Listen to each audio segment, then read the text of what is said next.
এখন বিধর্মীদের ছোঁয়া, জাহিলিয়াতের ছোঁয়া আমাদের মধ্যে ঢুকে পড়ছে।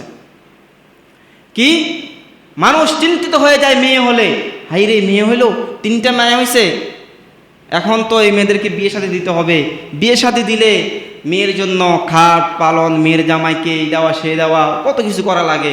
হাই রে আমার যদি একটা আল্লাহ ছেলে দিত কতই না ভালো হতো। আচ্ছা বলেন তো, এই বেটার মেয়ে হয়েছে, মেয়ে বিয়ে দিয়েছে, এই জন্যই কি মেয়েকে বিয়ে দেওয়ার পরে মেয়ের বাবাই তোমাকে খাট পালন সব কিছু দিতে হবে? তুমি এত ফকিন্নি হয়ে গেছো? মেয়ের বাবা তোমাকে চালাইতে হবে।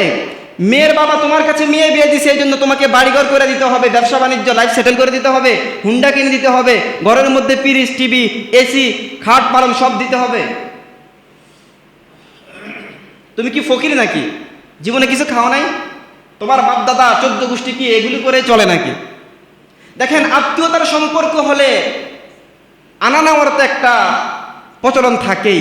আত্মীয়র বাড়িতে যাবে, কেউ কি খালি হাতে যায় নাকি? কি বলেন? তার মানে তো এই না ওই লোক মেয়ে বিয়ে দিছে তোমার কাছে, তোমার এখন মেয়ে বিয়ে দেওয়ার কারণে সে ঠেকায় পড়ছে। ওই মেয়ের বাড়ি থেকে মেহমান আসবে আমার বাড়িতে 50 জন, আর আমরা ছেলের পক্ষ আমরা 1000 জন মানুষ যাবো, কারণ তার মেয়ে সে ঠেকা পড়ছে। তার মেয়ে, সে মেয়ে বিয়ে দিছে এই জন্য সে আমার পুরা ঘর সাজিয়ে দিতে হবে, আমার ছেলেকে ইউরোপ নিতে হবে। এটা তো জাহিলি সমাজের নিয়ম, এটা তো জাহিলিয়াতের নিয়ম। জাহেলরা, আবু জাহেলরা আমাদেরকে শিখিয়েছে। জাহিলি সমাজের নীতি ছিল যার মেয়ে হবে সেই সমাজের মধ্যে সবচাইতে নিচু মানা, যার মেয়ে হবে তার মুখে চুনকালি, যার মেয়ে হবে সে মানুষের কাছে ছোট থাকবে। এটা জাহিলি সমাজের নীতি, এটা তো মুসলমান সমাজের নীতি হতে পারে না।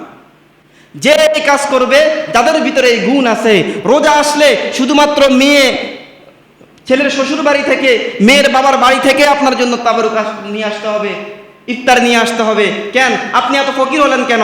আপনি এত নিচু মনে হলেন কেন? জীবনে কি ইফতার খান নাই? ওইখান থেকে নিয়ে আসলে আবার মেয়েকে ফোটালেন কেন?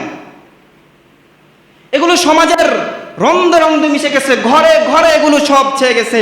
মানুষ এত নিচু মনা হয়েছে, বিধর্মীদের কালচার, জাহিলিয়াত এত বেশি মানুষের ভিতরে প্রবাহমান হয়েছে, এত বেশি প্রভাব বিস্তার করেছে। মুসলমান না হিন্দু, ইসলামী অনুযায়ী জীবনযাপন করে নাকি বিধর্মীদের কালচার অনুসরণ করে, কিছুই বোঝে না।